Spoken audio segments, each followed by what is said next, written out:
Gardez-vous de pratiquer votre justice devant les hommes pour en être vu, autrement vous n'aurez pas de récompense auprès de votre Père qui est dans les cieux. C'est avec cette exhortation de notre Seigneur Jésus-Christ, extraite du premier verset de Matthieu 6, que je vous souhaite la bienvenue au journal sur Espérance TV, au sommaire de cette édition. La direction de l'Église méthodiste de Côte d'Ivoire, présidée par le bishop Séraphin Moundé, entouré des responsables pasteurs et laïcs, s'est réunie ce vendredi 19 septembre 2025 au temple jubilé de Cocody pour une rencontre d'information et d'orientation. Les détails de cette rencontre dans quelques instants. S'inscrivant dans le processus de renouvellement des instances lancées par l'Église méthodiste de Côte d'Ivoire, l'Université méthodiste a procédé cette semaine à la passation de charges entre son ancien et son nouvel aumônier. Le très révérend Dr Richemont Boto Akré remplace ainsi le révérend pasteur principal Mensa Goka, affecté à d'autres fonctions. Et puis, dans l'actualité nationale, le Premier ministre Robert Begré-Mombé a ouvert jeudi dernier la nouvelle agence IPSC Graeux de Boaké dans la région de Gbeke. Une action qui montre la volonté de l'administration de se rapprocher des populations.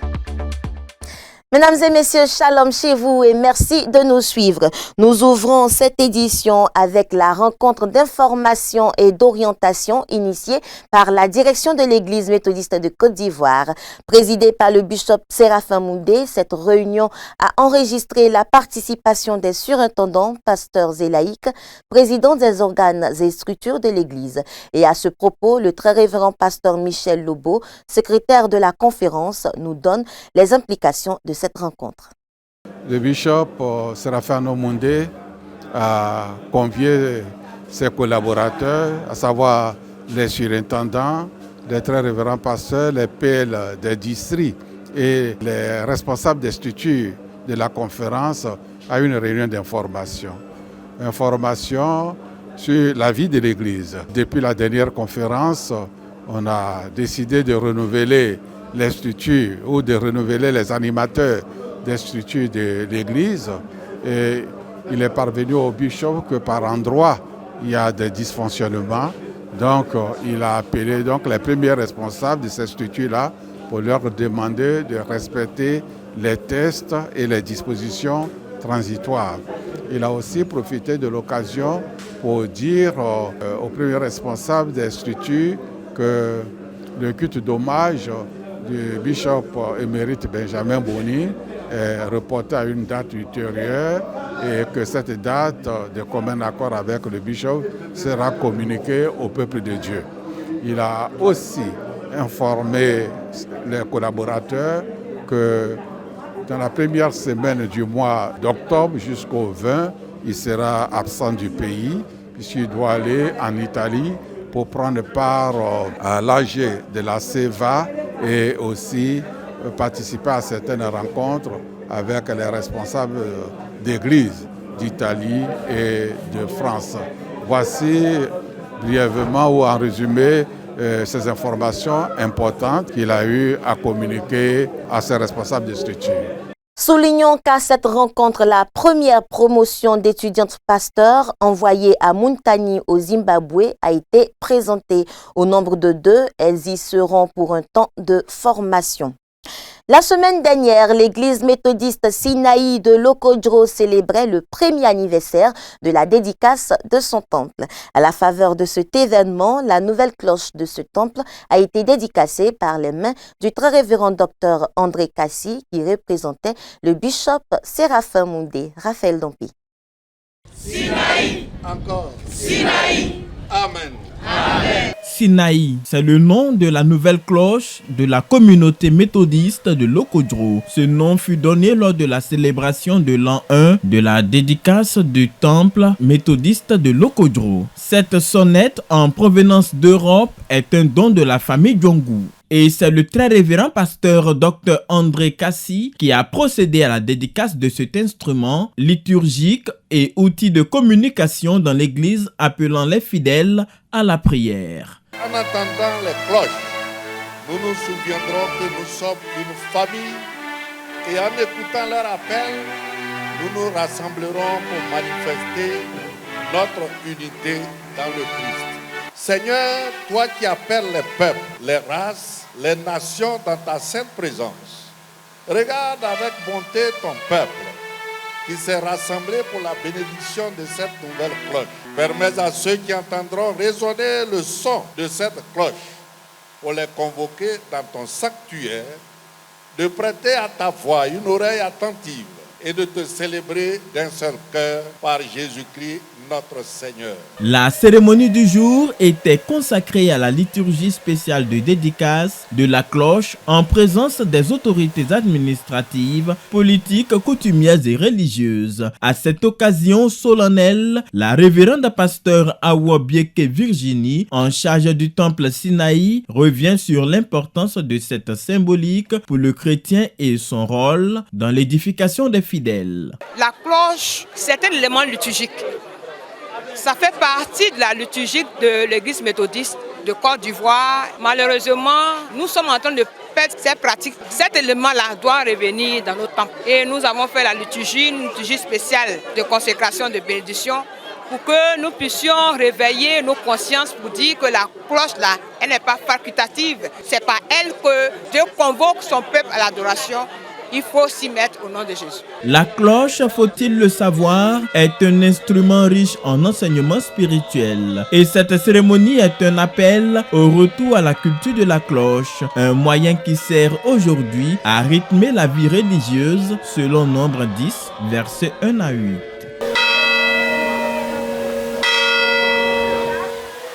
Nous poursuivons cette édition dans l'enseignement supérieur à l'Université méthodiste de Côte d'Ivoire. Des changements se sont opérés au niveau de l'aumônerie. Depuis donc le mercredi 17 septembre, le très révérend docteur Richemont Boto Acré est le nouvel aumônier de cette structure. Il remplace ainsi le révérend pasteur principal Mensa Goka, affecté comme aumônier au cours secondaire méthodiste du plateau. On retrouve Raphaël Dompé. C'est officiel, le nouvel aumônier de l'Université méthodiste de Côte d'Ivoire, UMESI, est connu. Son nom, très révérend pasteur Dr Richemont Boto Acré. Docteur en communication, enseignant et formateur. Il succède au révérend pasteur principal Mensa Goka, qui a assuré l'encadrement spirituel du personnel et des étudiants dans ce milieu sapiential 7 ans durant. Le révérend Goka a passé le témoin au très révérend pasteur Richemont Boto, mais avant, il a tenu à faire quelques précisions sur les tâches qu'il a accomplies avec dextérité. Nous avons le dossier qui avait été transmis par le très révérend docteur David Kouadio et le dossier que nous sommes en train de transmettre. Je voudrais exhorter et continuer d'exhorter parce que c'était la seule pierre d'achoppement, la participation aux séances de prière.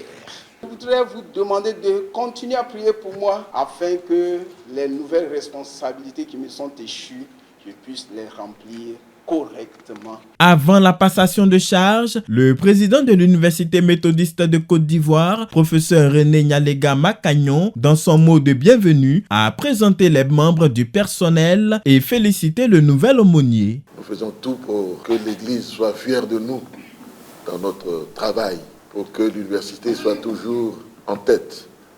Nous disons sans père altior, vertu, foi, connaissance vont ensemble. Donc nous développons la dimension spirituelle, la vertu, la dimension de la morale, la dimension de l'éthique. Et c'est très important pour nous. Au nom de la direction de l'Église méthodiste de Côte d'Ivoire, le très révérend pasteur Laurent Nguessan Kwame, secrétaire adjoint de l'Église méthodiste de Côte d'Ivoire, président de séance, a reconnu l'excellent travail dévolu aux responsables de cette institution universitaire et salué leur engagement à l'œuvre. Non, sans demander aux nouvelles aumôniers de toujours porter cette université en prière. Le temps passe, les hommes se succèdent. On ne remplace pas un homme. On joue sa part de partition. Je voudrais saluer toute l'administration qui est en train d'œuvrer ici pour hisser l'Église méthodiste à travers sa structure universitaire au rang des églises qui comptent en Côte d'Ivoire. Les résultats de l'université nous satisfont. Je voudrais saluer tout ce travail qui se fait et prier que les nouvelles aumôniers que l'Église vous affecte trouvent ici un bon point d'atterrissage pour continuer le travail.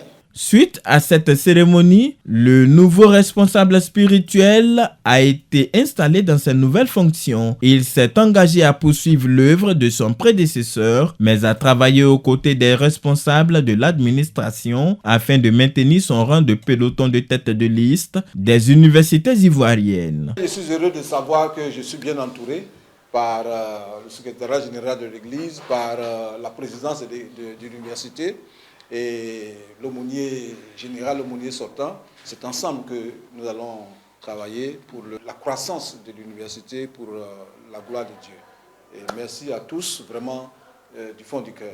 Cette passation de charge vient mettre en lumière l'alliage combien important entre foi et savoir au sein de l'UMESI. Rappelons que l'Université méthodiste de Côte d'Ivoire est la première et la seule université certifiée ISO 9001 version 2015 ici en terre ivoirienne. Parlons action sociale en faveur des enfants défavorisés avec le programme Samuel, une structure à but caritatif mise en place par le Conseil Église et Société du district Abidjan-Nord. Pour la nouvelle année académique 2025-2026, ce sont plus de 90 enfants qui ont reçu des kits scolaires et des accompagnements financiers de ce programme. Les détails avec Marician Diomandé et Emmanuel Abali. Dans une atmosphère pleine d'émotion et de fierté, la cérémonie de remise de kit du programme Samuel a eu lieu ce samedi 13 septembre 2025 au Temple des Béatitudes d'Abidjan Plateau. Ce programme dédié aux enfants orphelins et vulnérables célèbre les réussites académiques et les efforts acharnés de ces enfants. À cette occasion, des prix d'excellence ont été décernés aux meilleurs élèves et étudiants et des dons de fournitures scolaires ont été distribués par niveau d'études, accompagnés d'une enveloppe bien fournie pour débuter la rentrée scolaire 2025-2026. En présence de personnalités, de parents, de donateurs, la présidente du Conseil Église et Société, Madame Amondi, a exprimé sa gratitude vis-à-vis des donateurs et a encouragé les enfants à s'attacher au Seigneur. Nous avons préféré mutualiser tous les fonds que nous recevons et qui nous permettent aujourd'hui de subvenir aux besoins et à la scolarisation de toutes ces personnes que nous prenons en charge. Nous avons eu les fonds nécessaires pour pouvoir scolariser nos enfants. En tout cas, tous ceux qui ont été pris en charge cette année ont reçu leurs enveloppes et gloire à Dieu pour cela. C'est vraiment de la joie et dire merci vraiment à toutes ces personnes qui, dans l'ombre, nous soutiennent. Nous avons des gens qui sont avec nous depuis le début et ce sont des personnes formidables qui nous accompagnent, qui accompagnent les enfants. Le président des laïcs du district Abidjan-Nord, Bonta Laurent, a joint sa voix à celle de la présidente du Conseil Église et Société du Bureau national pour féliciter toute l'équipe pour leur engagement à œuvrer pour faire avancer le programme Samuel. Il y a d'autres orphelins que nous avons pris en charge qui sont en Europe, partout comme donc c'est une fierté pour Abidjan-Nord de pouvoir continuer. Et nous demandons à tous nos fidèles d'ici à Abidjan-Nord de pouvoir soutenir cette action qui n'est pas une action vaine, mais plutôt qui est une action qui va dans le sens de l'évangélisation. Parce que prendre en charge les orphelins, s'occuper des veuves et des orphelins est un sacerdoce. Il faut dire que le programme Samuel est la concrétisation d'un pan de ce que nous avons développé au niveau de la nationale et qui porte sur le programme Naomi. C'est la vision pratique et la scolarisation aide les enfants à devenir des citoyens de ce monde et à comprendre les choses avec intelligence et avec discernement. Au cours de ce moment, certains bénéficiaires, dont un en Europe, ont partagé leurs témoignages et exprimé leur reconnaissance pour ces dons à eux accordés. J'ai reçu un kit scolaire avec la somme de 70 000 francs. Je suis enchantée d'avoir participé au programme Samuel. C'est un programme qui nous est très cher. Je suis enchantée d'avoir participé à ce programme. Aujourd'hui, j'ai reçu d'abord 50 000 francs pour me récompenser en tant que major de promotion et pour les résultats scolaires. Et après 200 000 francs, également pour pouvoir m'encourager pour la suite de mon cursus. Alors je veux remercier le Seigneur, dire merci à tous les responsables, à tous les parrains qui œuvrent dans le secret pour pouvoir en fait aider ces orphelins. Le programme Samuel, qui est aujourd'hui à sa 4e édition, a réaffirmé à travers cette journée son engagement pour l'éducation et le bien-être des enfants défavorisés, montrant ainsi l'importance de la solidarité chrétienne et du soutien communautaire. Au temple Silo de Yopougon camp militaire, l'excellence était à l'honneur à travers une soirée gala où les meilleurs élèves de cette communauté ont été récompensés. C'est une initiative du groupe de scouts Stephenson qui a organisé la première édition du prix d'excellence Munundia. Promouvoir l'excellence et inciter les enfants à de belles performances dans les études, c'est tout le sens du gala du prix d'excellence Munundia organisé dans la soirée du samedi 13 septembre 2025. C'est une initiative du groupe de scouts Stephenson de la communauté méthodiste Silo de Yopougon camp militaire. Pour la première édition, ce sont plus de 20 élèves, toutes classes confondues, depuis la maternelle jusqu'au cycle supérieur, qui ont été récompensés pour leurs brillants résultats. Je suis heureuse qu'il m'ait récompensé aujourd'hui et je promets au groupe de faire mieux pour pouvoir la prochaine fois être récompensé. J'encourage mes amis aussi à rentrer dans le mouvement parce qu'on nous apprend la voie religieuse et puis la voie éducative aussi. L'avenir c'est toujours devant, on persévère, puis on arrive. Je suis reconnaissante à l'organisateur de cette cérémonie. Et puis aussi, je suis honorée. Le conseil que je peux donner, c'est d'étudier beaucoup, de compter sur Dieu, sur nous-mêmes et puis aussi sur notre entourage, peut nous aider à avancer. Cette soirée aux allures d'élégance a été animée par des prestations musicales, une parade de scouts et une conférence sur la résilience et la persévérance face aux aléas de la société. Le lieu de résidence, le statut social ne détermine pas notre capacité à la réussite. La résilience est souvent discrète. Elle ne fait pas de bruit, mais elle construit des géants. Une journée d'excellence permet de rendre visible ce courage quotidien, cette ténacité qui transforme les obstacles en tremplin. La persévérance est une course de fond, en valorisant ce qui tient bon, en encourageant une culture de l'effort. Pour les responsables, la tenue du prix d'excellence qui porte le nom de la pasteur de la communauté se veut un tremplin de motivation et de reconnaissance au Seigneur pour son assistance pendant l'année scolaire. C'est juste encourager la génération, notre génération à l'excellence. L'année académique a été baptisée l'année de l'excellence, raison pour laquelle nous avons, avec la grâce de Dieu, décidé de célébrer l'excellence. Et ce projet a été accompagné par la pasteur. La première édition du prix d'excellence qui porte mon nom, c'est un honneur immérité.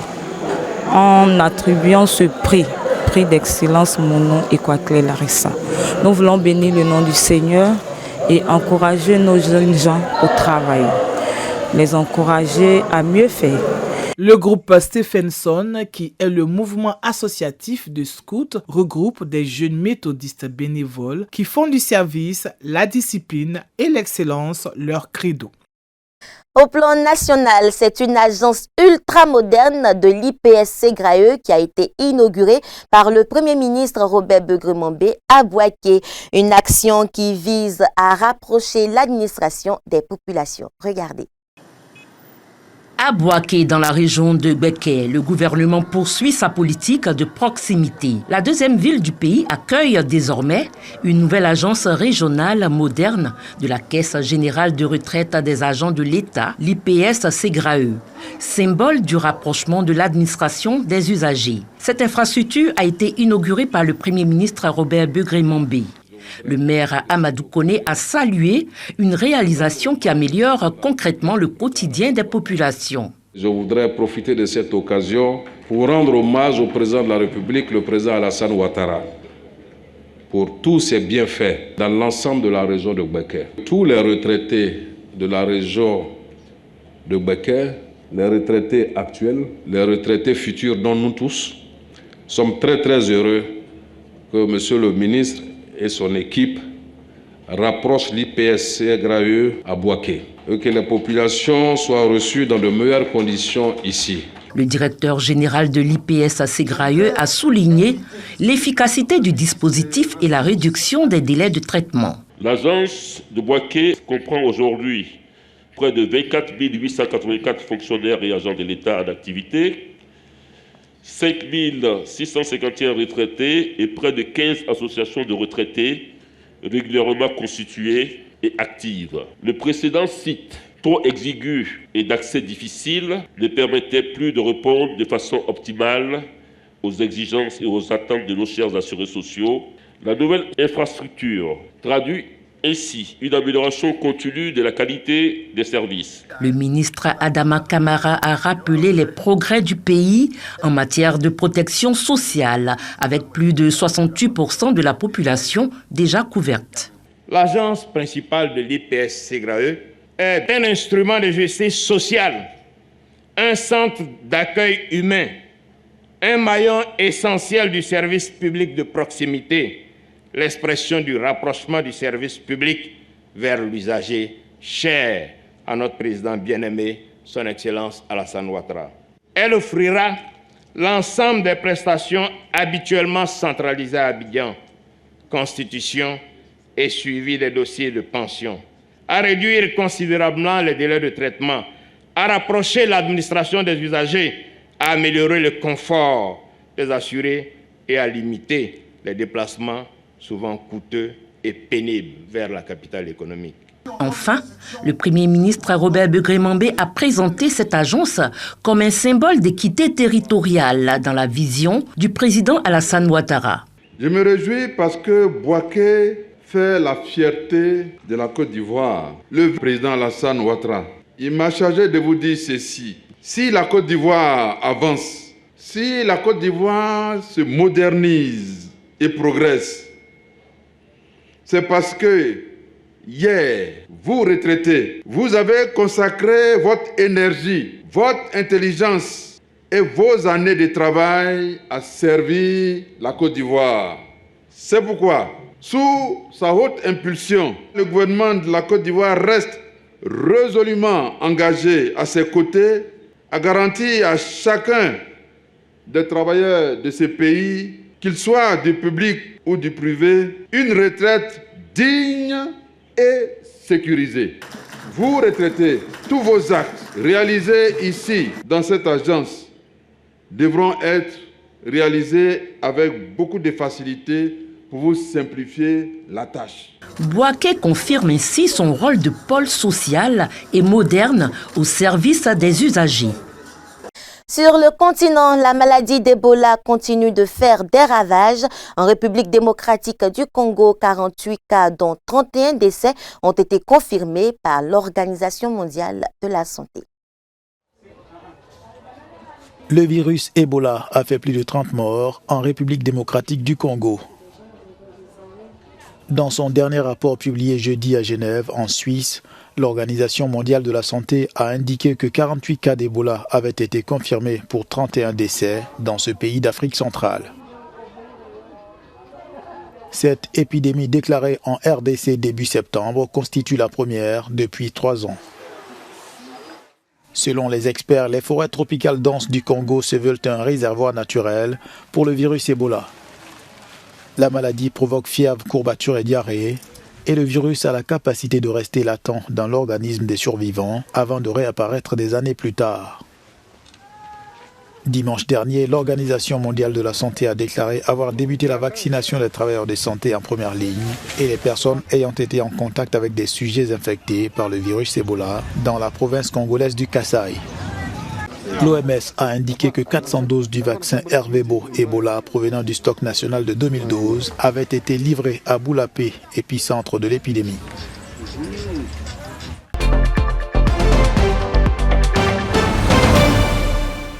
Conformément au calendrier ecclésiastique, la journée du soldat méthodiste, initialement prévue ce dimanche 21 septembre 2025, est reportée au dimanche 16 novembre 2025. Et justement, par rapport à cette journée, nous vous proposons aujourd'hui de revivre la 9e édition qui s'est tenue du 9 au 11 septembre 2022 dans le district de San Pedro autour du thème « Non à l'amour de l'argent, contentez-vous de votre salaire ». Et c'est dans la rubrique Flashback.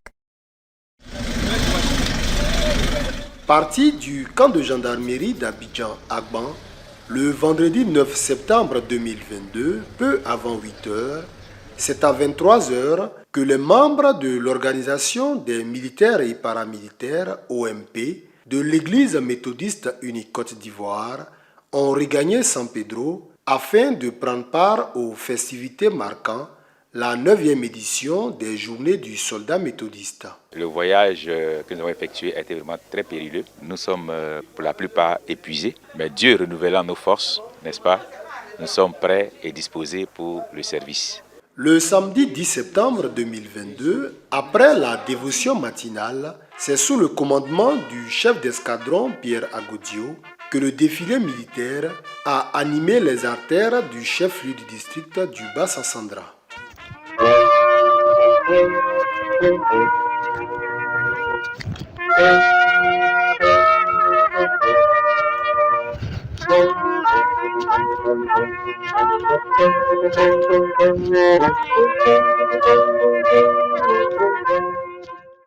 Le défilé a été exécuté par tous les corps habillés méthodistes de Côte d'Ivoire, gendarmes, policiers, eaux forêts, douaniers. C'est cette entité-là qui a participé à ce défilé. Le défilé est parti du Carrefour Aéroport jusqu'au Rotary. Nous voulons prôner l'unité au sein même des corps habillés méthodistes. Et nous exhortons même ceux qui hésitent encore à rejoindre le groupe pour qu'ensemble nous menions le combat, mais dans l'unité. Après la parade militaire, la salle polyvalente du Rotary a été le cadre choisi pour la tenue d'une conférence organisée sous le thème « Maintenir l'unité au sein des corps armés de Côte d'Ivoire, non à l'amour de l'argent, contentez-vous de votre solde ». Les conférenciers, le très révérend pasteur Mathias Agnero, le révérend Hippolyte Kassi, ainsi que le très révérend Isaac Bogro, ont invité les militaires à être des modèles d'union et d'évangélisation dans leur service avant de les sensibiliser à s'affranchir de la cupidité. Je ne veux pas travailler, mais on veut l'argent. Quand on ne veut pas travailler et puis on veut l'argent, on met l'argent à la place de Dieu. Et tout ce qu'on fait dans notre vie, dans notre service, on cherche à avoir l'argent. Contentez-vous de ce que vous avez.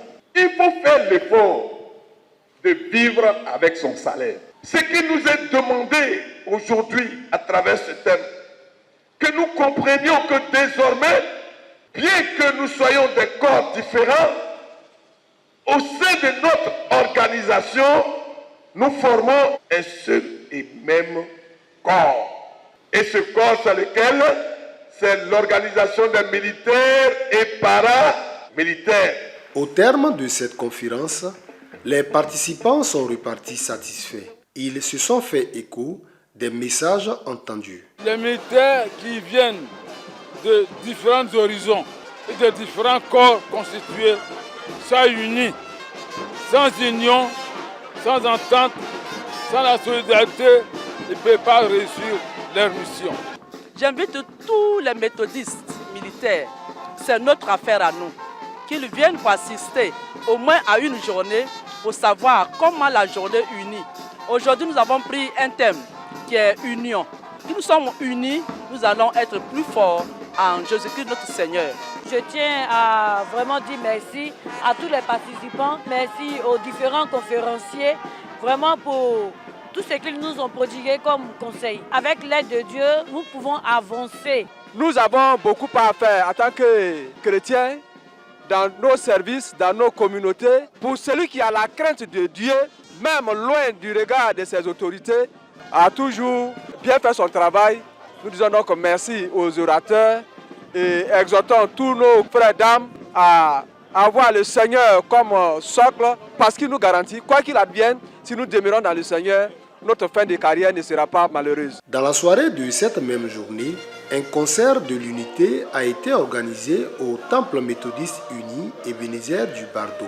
En présence des autorités religieuses et administratives du district, la chorale Espérance Cité, les chorales Sinaï et Cité de Grâce de San Pedro, la chorale Ebenezer de Bardo, la fanfare du district de San Pedro ainsi que la chorale des militaires et paramilitaires de l'Emussi se sont succédés sur scène pour des prestations au rythme de cantiques méthodistes.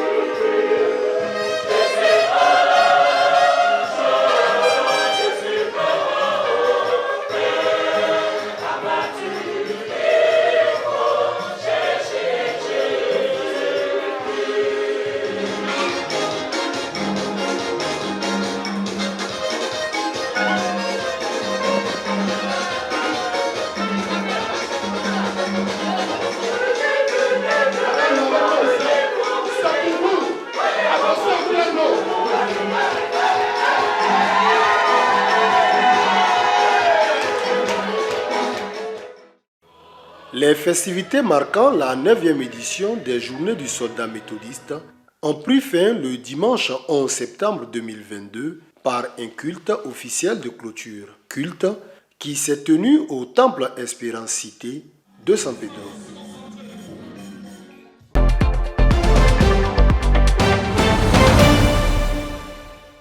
Et voilà, c'est ici que nous fermons les pages de ce journal. Merci de votre aimable attention.